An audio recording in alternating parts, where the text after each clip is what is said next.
मैं नाग पंचमी के दिन यदि नागों को दूध पिलाता हूँ तो आवश्यकता पड़ने पर जन्मेजय भी बन जाता हूँ। अब भी अन्याय हुआ यदि तो कर दूंगा धरती शोणितमय। हिंदू जीवन, हिंदू तन मन, रग रग हिंदू मेरा परिचय। जय हिंदू राष्ट्र। तुर्कियों या तुर्की बहुत चर्चा में है और चर्चा का बड़ा कारण यह है कि वहां की वर्तमान सत्ता ने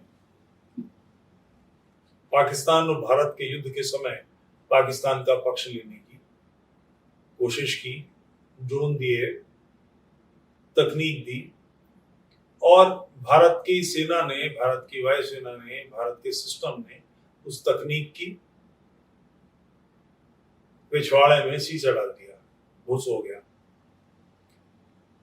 भारत चौंका और तुर्की से आने वाले सेब वहां से काफी आता है, उसके कॉन्ट्रैक्ट रद्द कर दिए गए। मार्बल आता है, उसके कॉन्ट्रैक्ट रद्द कर दिए गए। ड्राई फ्रूट्स आते हैं, उनके कॉन्ट्रैक्ट रद्द कर दिए गए। टूरिज्म का काफी काम था, तुर्की से लोग आते थे, अजरबैजान लोग जाते थे, तुर्की जाते थे, तो वो सारे पैकेजेस रद्द किए जा रहे हैं। तुर्की में थोड़ी सी तिलमिलाहट है।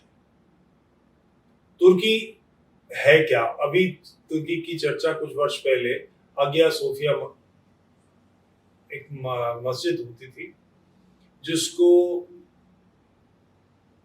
वहां के प्रधान कमाल अतातुर्क, तुर्कों के पिता, ये उनकी उपाधि, उन्होंने म्यूजियम में बदल दिया था, उसको वापस मस्जिद में बदल दिया गया। इतिहास उसका ये है कि वो मूलतः मूर्ति पूजकों का मंदिर था।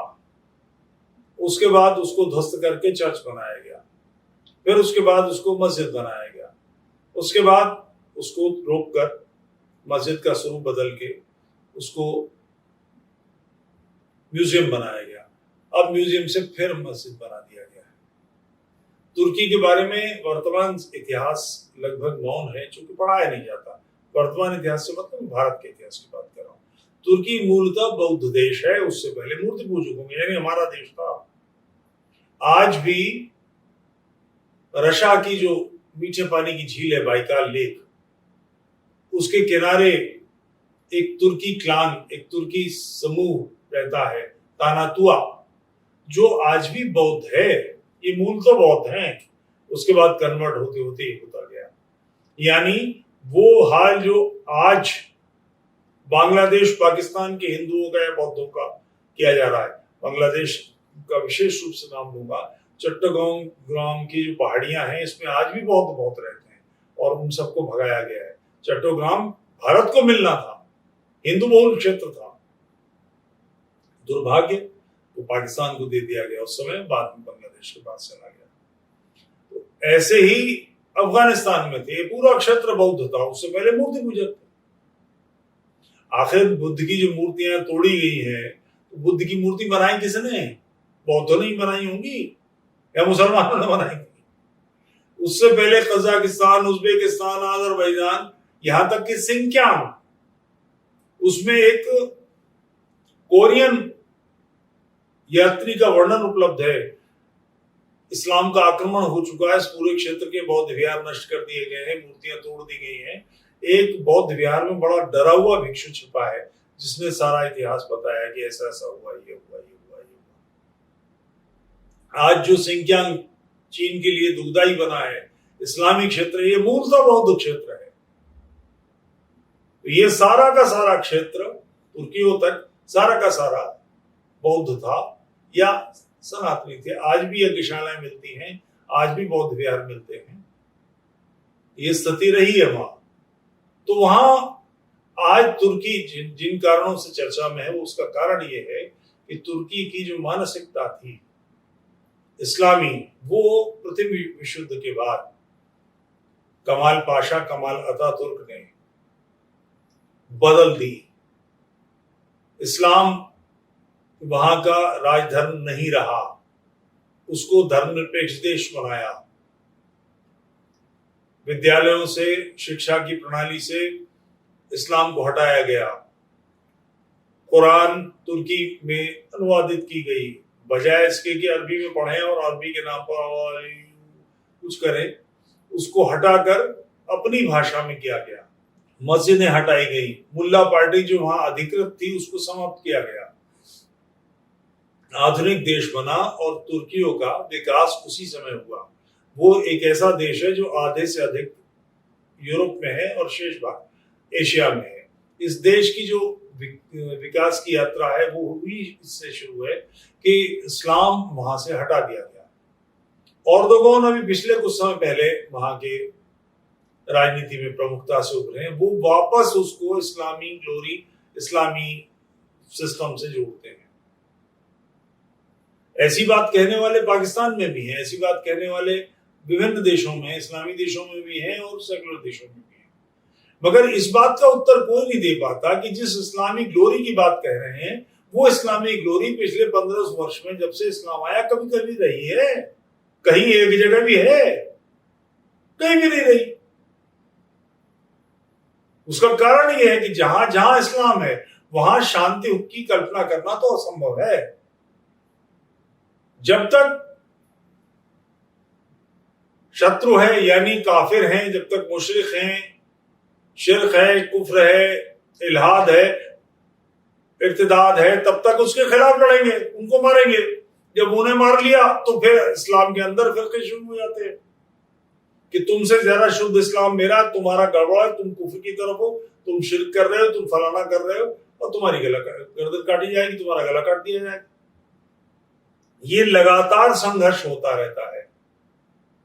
शांति की कोई कल्पना वहां नहीं है, किसी प्रकार की कोई शांति संभव नहीं है, क्योंकि वो मानसिकता ही इस बात को लेकर बनी है कि संसार जब तक पूरी तरह से इस्लामी नहीं हो जाता, इस्लामी नहीं बन जाएगा, तब तक मुसलमान चैन से नहीं बैठेंगे। कुफ्र को खत्म करना, शिर्क को खत्म करना, और करेगा कौन? राज्य नहीं, ये काम करने का दायित्व तो मुसलमान का है। कोई भी आम मुसलमान किसी भी मुश्रिक को, किसी भी काफिर को जिंदा नहीं रहने दे सकता। जहां उसका बस चलेगा वो गर्दन काटे, ये उसको फर्ज है, ये उसका इस्लाम की दृष्टि से दायित्व है। तुर्की इस मानसिकता को उभार रहा है, एर्दोगान इस मानसिकता को उभार रहे हैं और आज भी उनके खिलाफ अच्छी खासी तादाद है, मगर उनकी इन बेवकूफियों का नतीजा इसी मानसिकता के चलते उन्होंने बर्मा से जब रोहिंग्या निकाले गए, रोहिंग्या के बारे में भी ध्यान रखिएगा, बर्मा को तोड़ के बांग्लादेश में मिलाने के लिए उन्होंने उपद्रव मचाए हैं। वहां दर्जनों गांव ऐसे हैं जहां के सारे नॉन मुस्लिम्स को मार दिया बर्मा में रहकर। आसानी से नहीं हुआ है, अचिन विराथू ऐसे ही नहीं पैदा हुए, एक लंबा संघर्ष का इतिहास रहा है। तो वहां से बर्मा से निकाल दिए गए मारकूट के। बर्मा को धमकाने की कोशिश की, जिस पर भारत ने कूटनीतिक चैनलों से उत्तर भिजवाया कि आप हमारे पड़ोस में ऐसा करेंगे तो आपको क्या लगता है हम कीर्तन कर रहे होंगे, मजीरे बजा रहे होंगे? तो वो शांत बैठे। सबसे ज्यादा तिलमिलाट पाकिस्तान को तुर्कियों को हुई थी। इस्लाम के ठेकेदार, इस्लाम के चौधरी बनने का की बवासीर है, इन्हें मरज है इन सारे लोगों को। इसके बावजूद कि इस्लाम की चौधरी बनने की बवासीर सिर्फ उनके उस क्षेत्र को चौड़ा कर देती है और कुछ नहीं होता। दुखदाई होता है। कभी शांति किसी इस्लामी देश में जो इस्लामी सूलों पर चलता है रह नहीं सकती, संभव ही नहीं है। मूल चिंतन ही है कि सबको नष्ट करना है, तो शांति कहां से आएगी? उसका परिणाम अब आना शुरू हो गया कि भारत ने उनके माल का इंपोर्ट बंद कर दिया है। और भी काम होने चाहिए, और भी दृढ़ता से रगड़ाई होनी चाहिए, मगर उसके लिए केंद्रीय सत्ता का सहयोग चाहिए। केवल समाज के बूते काम नहीं हो सकता, केंद्रीय सत्ता को भी दृढ़ता से जुटना पड़ेगा।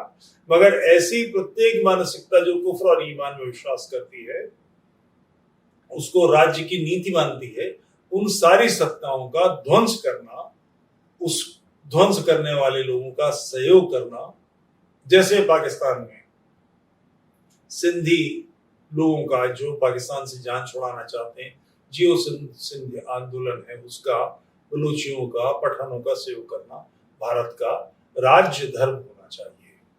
जय हिंद।